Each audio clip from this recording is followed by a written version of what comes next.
हाँ, तो मेरे प्यारे बच्चों, सुप्रभात। आप सभी को नमस्कार। एक बार फिर से हम हाजिर हैं आप सभी के मध्य में बस की यात्रा पाठ का भाग 2 लेकर के। अभी तक आप और हमने इसके भाग 1 का अध्ययन कर लिया है और मुझे पूर्ण आशा और विश्वास है कि आप सभी ने उस भाग 1 को अच्छे से भली भांति उसे पढ़ लिया होगा और समझ लिया होगा। बस की यात्रा का भाग 2 हम प्रस्तुत करने जा रहे हैं। आपको पता है इसकी जो विधा है, इसके जो लिखने का ढंग है, वह हास्य व्यंग विधा की एक कहानी है जिसके लेखक हरिशंकर परसाई जी हैं।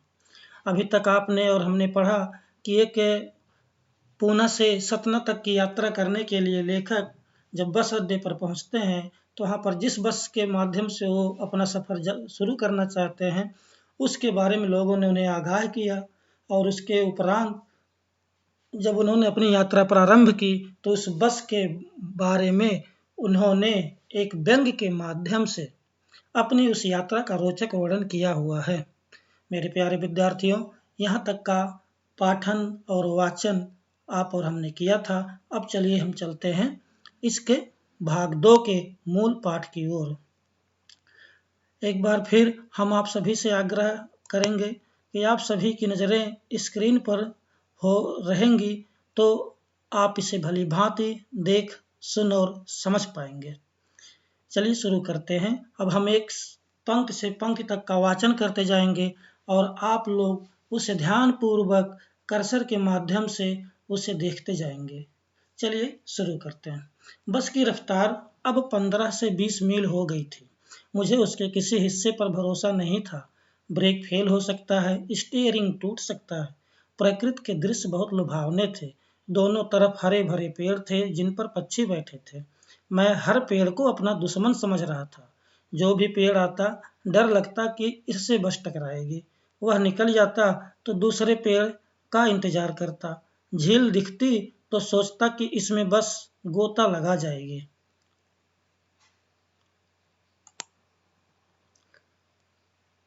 एकाएक फिर बस रुकी। ड्राइवर ने तरह तरह की तरकीबें की पर वह चली नहीं। सविनय अवज्ञा आंदोलन शुरू हो गया था। कंपनी के हिस्सेदार कह रहे थे, बस तो फर्स्ट क्लास है जी, यह तो इत्तेफाक की बात है। छीड़ चांदने में वृक्षों की छाया के नीचे वह बस बड़ी दयनीय लग रही थी। लगता जैसे कोई वृद्धा थक कर बैठ गई हो। हमें ग्लानि हो रही थी कि बेचारी पर लदकर हम चले आ रहे हैं। अगर इसका प्राणांत हो गया तो इस बियाबान में हमें इसकी अंत्येष्टि करनी पड़ेगी। हिस्सेदार साहब ने इंजन खोला और कुछ सुधारा। बस आगे चली। उसकी चाल और कम हो गई थी। धीरे धीरे वृद्धा की आंखों की ज्योति जाने लगी। चांदनी में रास्ता टटोल कर वह रेंग रही थी। आगे या पीछे से कोई गाड़ी आती दिखती तो वह एकदम किनारे खड़ी हो जाती और कहती, निकल जाओ बेटी, अपनी तो वह उम्र ही नहीं रही। एक पुलिया के ऊपर पहुंचे ही थे कि एक टायर फिस करके बैठ गया। वह बहुत जोर से हिलकर थम गई। अगर स्पीड में होती तो उछलकर नाले में गिर जाती। मैंने उस कंपनी के हिस्सेदार की तरफ पहली बार श्रद्धा भाव से देखा। वह टायरों की हालत जानते हैं, फिर भी जान हथेली पर लेकर इसी बस से सफर कर रहे हैं। उत्सर्ग की ऐसी भावना दुर्लभ है। सोचा, इस आदमी के साहस और बलिदान भावना का सही उपयोग नहीं हो रहा है। इसे तो किसी क्रांतिकारी आंदोलन का नेता होना चाहिए। अगर बस नाले में गिर पड़ती और हम सब मर जाते तो देवता बाहें पसारे उसका इंतजार करते और कहते, वह महान आदमी आ रहा है जिसने एक टायर के लिए प्राण दे दिए पर मर गया, टायर नहीं बदला। मेरे प्यारे विद्यार्थियों, आपने देखा एक लाइन से दूसरी लाइन तक का वाचन। अब चलिए हम चलते हैं ऐसे शब्दों के ऊपर गौर करते हैं जो आपके लिए कठिन है, उसका हम सरल रूप देखते हैं।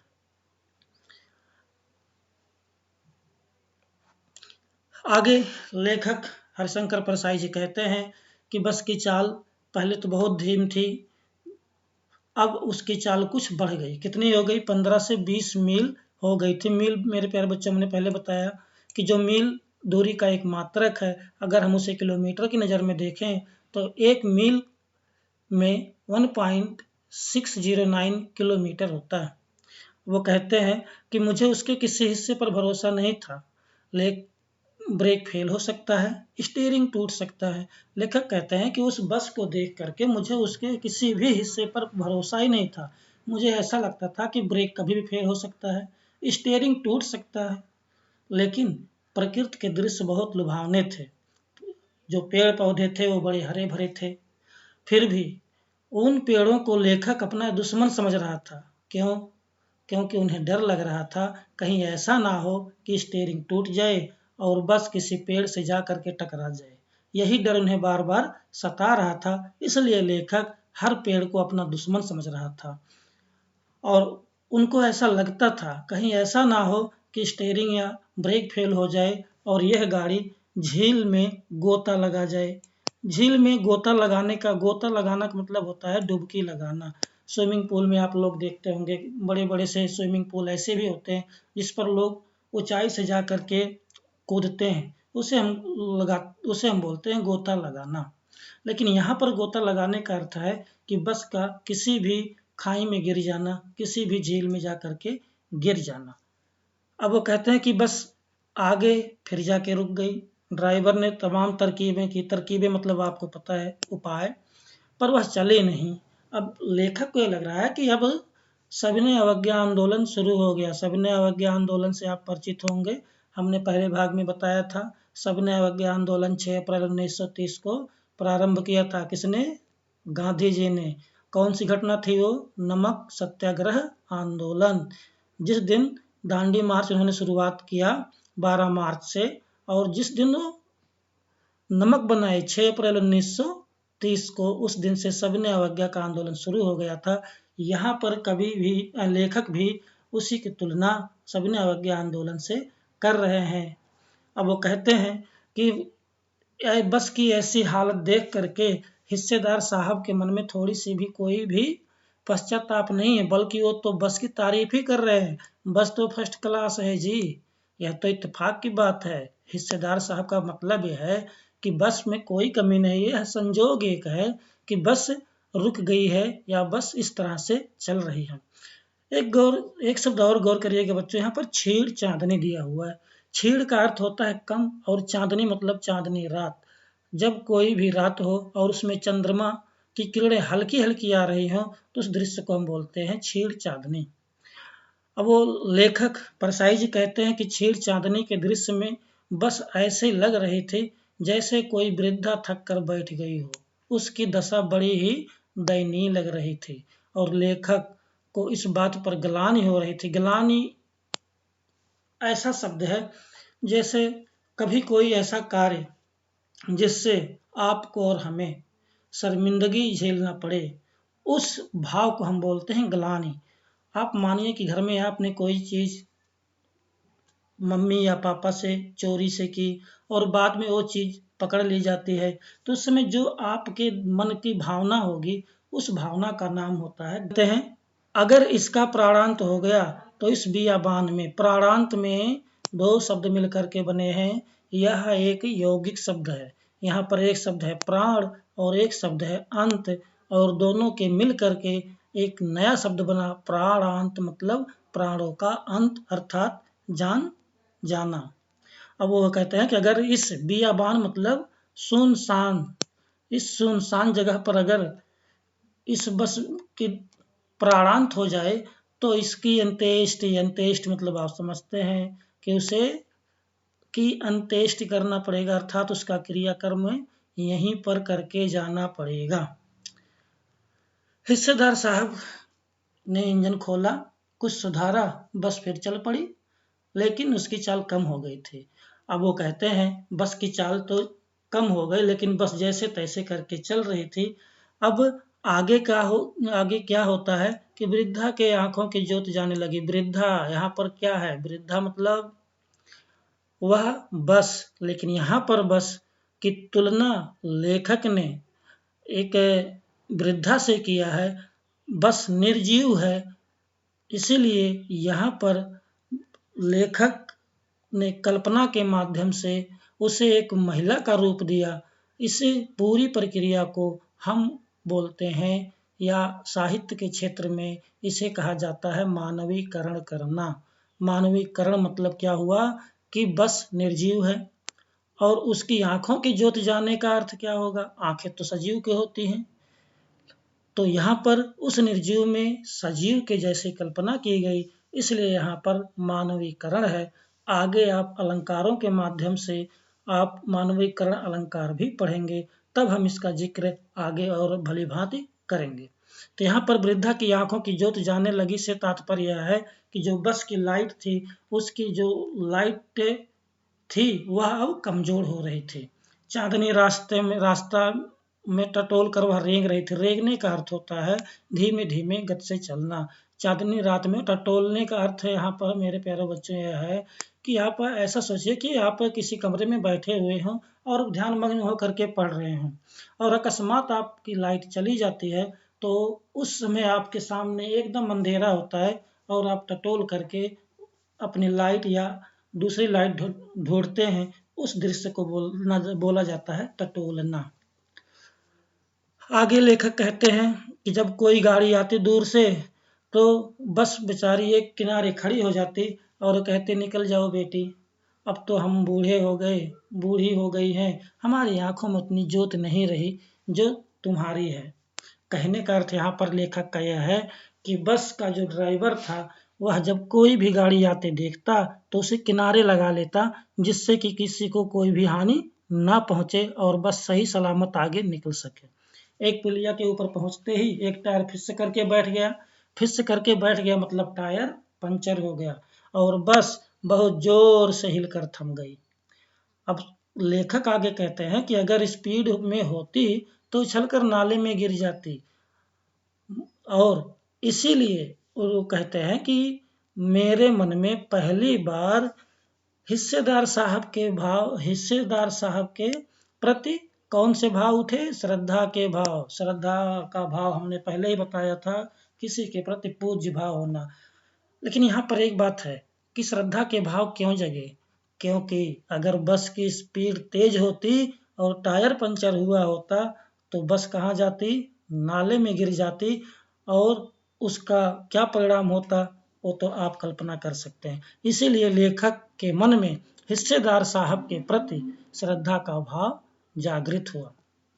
आगे वो कहते हैं उत्सर्ग जान हथेली पर लेकर के। जान हथेली पर लेना एक मुहावरा है और आप जानते हैं जान हथेली पर लेना किसी साहसी व्यक्ति के लिए ही, किसी वीरपूर्ण कार्यों के लिए ही हम लोग इस मुहावरे का प्रयोग करते हैं कि वह तो जान हथेली पर लेकर के लड़ा। लेकिन यहाँ पर जान हथेली पर लेने का एक व्यंग है कि उस हिस्सेदार साहब ने अपनी भी जान की परवाह नहीं की और जानबूझ करके भी अपना सफर इस बस से कर रहे हैं। आगे कहते हैं उत्सर्ग की ऐसी भावना। उत्सर्ग की ऐसी भावना दुर्लभ है। उत्सर्ग क्या होता है? आप और हमारे जो वीर जवान होते हैं वह 24 घंटे देश की रक्षा में हमेशा तत्पर होते हैं। वह अपने प्राणों का भी मोह नहीं करते। इस भावना का हम उत्सर्ग कहते हैं। जब कोई सैनिक अपने देश की रक्षा के लिए अपने प्राण न्यौछावर कर देता है, उस चीज को हम बोलते हैं, उस भाव को हम बोलते हैं उत्सर्ग करना। और वो कहते हैं उत्सर्ग की ऐसी भावना तो दुर्लभ है। अगर इस आदमी के साहस और बलिदान की भावना का सही उपयोग किया जाता तो यह तो एक क्रांतिकारी आंदोलन का नेता होता। कहने का भाव यह है कि ऐसी भावना किसी यदि क्रांतिकारी आंदोलन के नेता में होती तो शायद वह बात कुछ और होती। आगे वो कहते हैं अगर बस नाले में गिर पड़ती, हम सब मर जाते, तो देवता बाहें पसार उसका इंतजार करते। किसका इंतजार करते? उस हिस्सेदार साहब का। क्यों करते?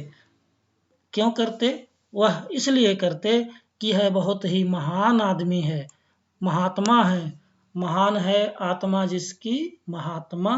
तो लेखक कहता है उस महान आदमी, महान यहाँ पर कहने का भाव यह है कि एक तरह से व्यंग बोला जा रहा है, जबकि आप जानते हैं महात्मा ऐसा कोई भी पुरुष जो बहुत ही महान हो उसे हम महात्मा कहते हैं। जैसे हमारे महात्मा गांधी जी हैं। लेकिन यहाँ पर एक व्यंग है कि इस आदमी ने अपनी पैसे बचाने के चक्कर में एक टायर के बदले में कितने आदमियों की जान ले ली और उसके साथ साथ अपना भी प्राण दे दिया। इसी बात को वे खुश होकर के देवता भी क्या करते, बाहें पसार करके उसका इंतजार करते। बाहें पसारना मतलब खुशी से स्वीकार कर लेना, किसी का गले लग करके स्वागत करना। तो मेरे प्रिय विद्यार्थियों, अभी तक आपने इस भाग का पूरी तरह से पंक्ति से पंक्ति तक का वाचन किया, इसके कठिन शब्दों को देखा और समझा। मुझे पूर्ण विश्वास है कि आप सभी लोगों ने इसे समझ लिया होगा। अब हम चलते हैं इसके शब्दार्थ के ऊपर। गोता लगाना, डुबकी लगाना, इत्तेफाक, संयोग, छीड़, कम, ग्लानि, पश्चाताप, प्राणांत, प्राणों का अंत। यहाँ पर प्राणांत हमने पहले बताया था कि दो शब्दों के मेल से बना है, प्राण और अंत, और यह होगा आपका दीर्घ स्वर संधि। जब हम आगे संधि पढ़ेंगे तब फिर हम यहाँ पर आपसे इसकी जिक्र अवश्य करेंगे। और बियाबान मतलब होता है सुनसान होना, जहाँ पर कोई भी ना हो। ज्योति मतलब चमक। उत्सर्ग मतलब होता है प्राण न्यौछावर करना, और बाहें पसारना खुशी खुशी अपनाना। तो प्यारे बच्चों, यहाँ तक का तो आपने पढ़ा और समझा। अब आपके लिए एक गृह कार्य है। पाठ में आए हुए 10 मुहावरों का अर्थ लिखिए और उन्हें अपने वाक्यों में प्रयोग करें। आज के लिए बस इतना ही। आगे हम फिर इसके अंतिम और भाग 3 लेकर के उपस्थित होंगे। तब तक के लिए हम विदा लेते हैं। बहुत बहुत धन्यवाद। आप सभी का दिन मंगलमय हो।